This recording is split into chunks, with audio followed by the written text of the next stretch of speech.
أعوذ بالله من الشيطان الرجيم. بسم الله الرحمن الرحيم. اقترب للناس حسابهم وهم في غفلة معرضون.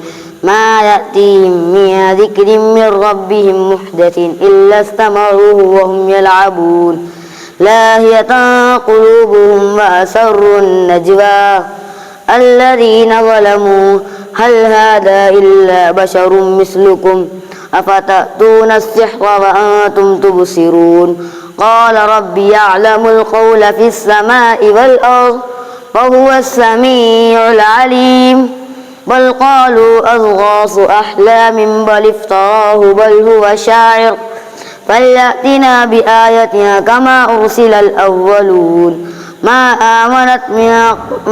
آمنت قبلهم من قرية أهلكناها أفهم يؤمنون وما أرسلنا قبلك إلا رجالا نوحي إليهم فاسألوا أهل الذكر إن كنتم لا تعلمون وما جعلناهم جسدا ليأكلون الطعام وما كانوا خالدين ثم صدقناهم الوعد فآتيناهم ومن نشاء وأهلكنا المسرفين لقد أنزلنا إليكم كتابا فيه ذكركم أفلا تعقلون وكم قصمنا من قرية كانت ظالمة وأنشأنا بعدها قوما آخرين صدق الله العظيم.